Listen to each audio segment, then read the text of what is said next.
Afternoon all, Chief Prepper here. So with what may be coming in the coming weeks, I got done what I needed to get done today. So if you can see this, I got paint. Me and Juan got the second coat on that section.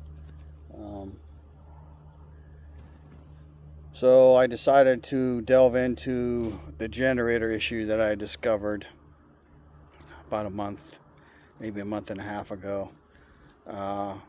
Since then, one of the two generators that wasn't running is running again.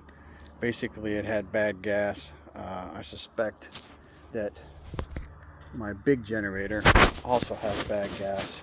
It doesn't smell bad, but it's been in there a while. And the reason it was in there for a while is it's hard for me to run my generators during the summer because my solar array requires clocking from what they call shore power.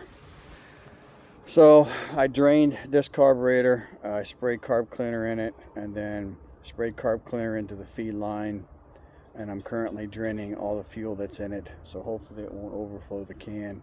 I think it's got a 6.5 gallon tank, so I may have to go get another fuel can here in a minute. Once I get it drained, then I will fill it back up with, I'll put some good gas in it and see if I can get it to start.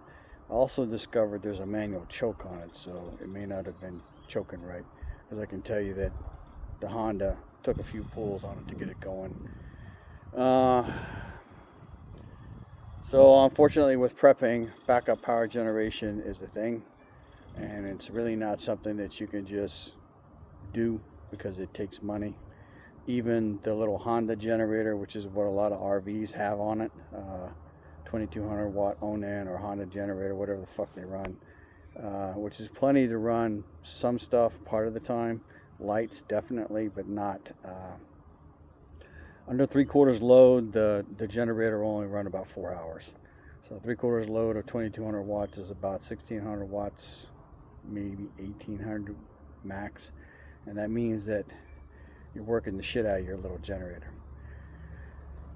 Now, I have a Champion. I have one from 2006-07 time frame, and then I have the Westinghouse. The Westinghouse is the one that I'm working on right now. I would definitely, if I had it to do over again, get inverter generators. And some of you might be like, why? They run quieter.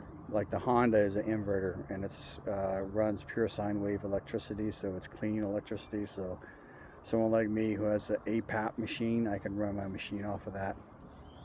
All right. So if you got any sensitive electronics that need clean electricity, then the Honda generator, for sure the 2200i would be the way to go. And then, give me a second.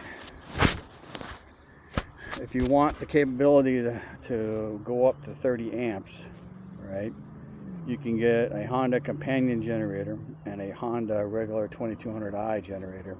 Get the parallel cables, and then you can run a 30 amp cord off of them. Now the problem with that is you have to fuel two generators, so if you're putting a heavy load on them, they're going to burn more gas.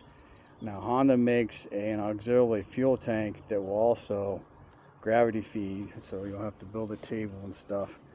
But I'm talking to you about this because even if you don't need to run 30 amps with a Honda generator, you can split them up in two different places, or put them in the same place and run extension cords, right, to what you absolutely have to power, and then you're not making noise if you have to run a generator at night.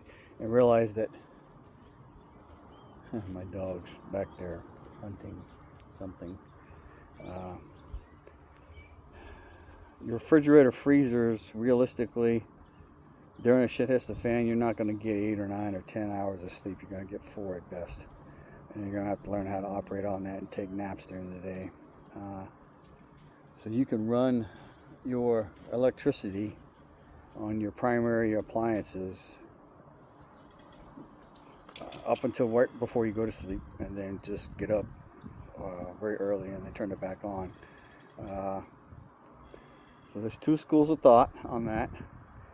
If you have one that makes a lot of noise and then someone tries to steal it, they pretty much have to turn it off to steal it. So you'll hear it go turn off. On the flip side, it's going to attract people. So if you have the ability to run solar generators at night and gas generators during the day, at least during the day, you'll know if they're coming.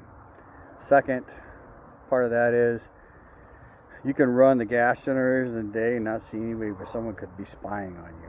So you really want the ability to hear bad things happening at night, which you can't do if you got a generator making a racket. Right? So keep that in mind. Gas or dual fuel during the day, solar generators at night to power your primary appliances. Maybe have a place to sleep where you get air circulation without a fan, or where you can get a fan. So I mean, comfort is going to be a problem. So that's just the way that is. I just thought I'd let you know, back up to 3 generators, hopefully back up to 4 later today, if not tomorrow, and then can actually start setting up the back porch for the fireplace. I got a wood rack I need to move back in there, and then once I do that, then I can start bringing loads of firewood back there and stack it up and have it in place and ready to go. There's tools everywhere back there right now. I'm a big fan. A lot of that shit's going to come out once I get closer. I've still got many steps to go. I've got to go back and paint the baseboard on the edge that goes down to the concrete. Try to do a neater job than what I've been doing. And then once that's done, I got to caulk it. But the verticals and the flat boards are painted. There are some more vertical boards that are going to go in there because I've built this kind of porch before. The front porch is already like it, and over time the wood starts warping. So along the seams, and there are seams, I'm going to add additional boards, but I'm going to paint them first and then bang them in, screw them in place, and then screw the panel into it. And then once that's done, then I'm done. So feverishly working on it. I got the sandpaper, I got the stain. Need to sand the stained tabletop. And then once I'm done with that, I can epoxy it or resin it, and then I'm a lot closer. Then I'm almost finally done. I have to get the other cabinet that's coming next week or the week after, and then